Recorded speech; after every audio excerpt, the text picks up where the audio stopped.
In December 2019, the Chinese authorities notified the world that a virus was spreading through their communities. In the following months, it spread to other countries, with cases doubling within days.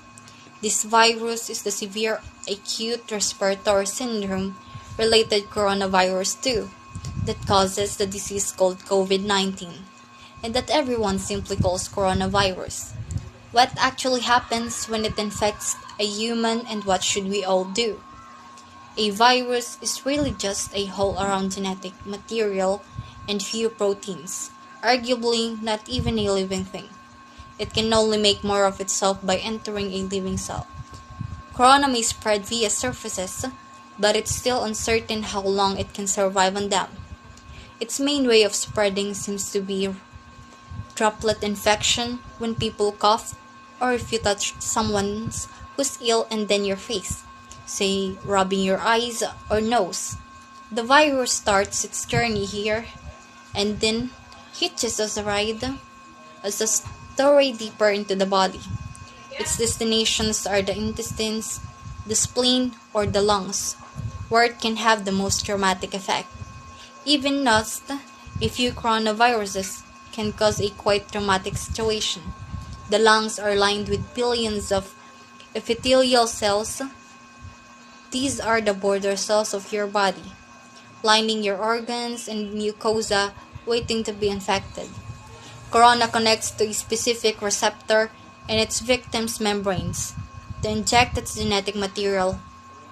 The cell, ignorant of what's happening, executes the instructions, which are pretty simple: copy and reassemble. It fills up with more and more copies of the original virus until it reaches a critical point and receives one final order: self-destruct. The cell sort of melts away, releasing a new corona particles, ready to attack more cells. The number of infected cells grows exponentially after about 10 days. Millions of body cells are infected, and billions of viruses swarm the lungs. The virus has not caused too much damage yet, but Corona is now going to release a real beast on you, your own immune system. The immune system, while there to protect you, can actually be pretty dangerous to yourself and needs tight regulation. And as immune cells burst into the lungs to fight the virus, Corona infects some of them and creates confusion. Cells neither have ears nor eyes. They communicate mostly via tiny information proteins called cytokines. Nearly every important immune reaction is controlled by Corona causes infected immune cells to overreact and yell bloody murder. In a sense, it puts the immune system into a fighting frenzy and sends way more soldiers that it should, wasting its resources and causing damage. Two kinds of cells in particular wreak havoc. First, neutrophils, which are the great at killing stuff, including our cells.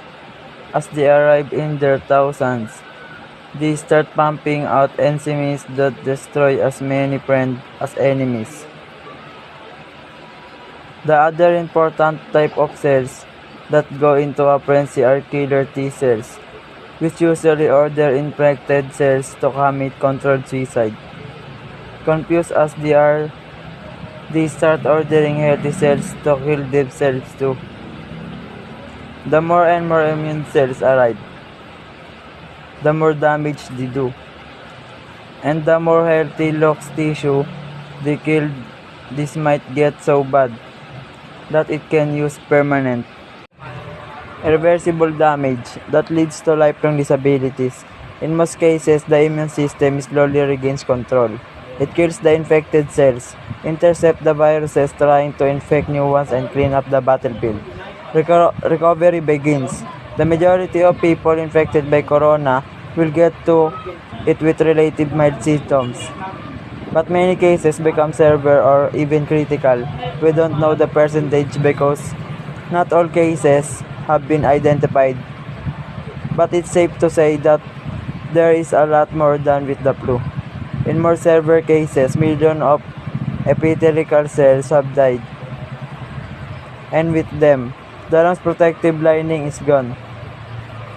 That means that the alveoli, tiny air sacs via which breathing occurs, can be affected by bacteria that aren't usually a big problem. Patients get pneumonia, respiration becomes hard or even fails, and patients need ventilators to survive. The immune system has fought at full capacity for weeks and made millions of antiviral weapons. And as thousands of bacteria rapidly multiply, it is overwhelmed. They enter the blood and overrun the body. If this happens, that is very likely. The coronavirus is often compared to the flu. But actually, it's much more dangerous while the exact date rate is hard to pin down during an ongoing pandemic. We know for sure that it's much more contagious and spread faster than the flu. There are two futures for a pandemic like corona, fast and slow. Which future we will see depends on how we all react to it in the early days of the outbreak. A past pandemic will be horrible and cost many lives. A slow pandemic will not be remembered by the history book. The worst case scenario for a past pandemic begins with a very rapid rate of infection because there are no countermeasures in place to slow it down. Why is this so bad? In a past pandemic, many people get sick at the same time. If the numbers get too large, healthcare systems become unable to handle it. There are not enough resources like medical staff or equipment like ventilators left to help everybody. People will die untreated. And as more healthcare workers get sick themselves, the capacity of healthcare system falls even further. If this becomes the case, then horrible decision will have to be made about who gets to live and who doesn't. The number of deaths rises significantly in such a scenario. To avoid this, the world, that means all of us, needs to do what it can to turn into a slow pandemic. A pandemic is slowed down by the right responses, especially in the early phase, so that everyone who gets sick can get treatment and there's no crunch point with overwhelmed hospitals. Since we don't have a vaccine for corona, we have to socially engineer our behavior to act like a social vaccine. This simply means two things: not getting infected and not infecting others. Although it sounds trivial, the very best thing you can do is to wash your hands. The soap is actually a powerful tool. The coronavirus is encased in what is basically a layer of fat. Soap breaks that fat apart and leaves it unable to infect you. It also makes your hands slippery, and with the mechanical motions of washing, viruses are ripped away. To do it properly, wash your hands as if you have just cut up some jalapenos and want to put it in your contact lenses next. The next thing is social distancing, which is not a nice experience, but a nice thing to do. This means no hugging, no handshakes. If you can stay at home to protect those who need to be out for society and function, from doctors to cashier or police officers. You depend on all of them.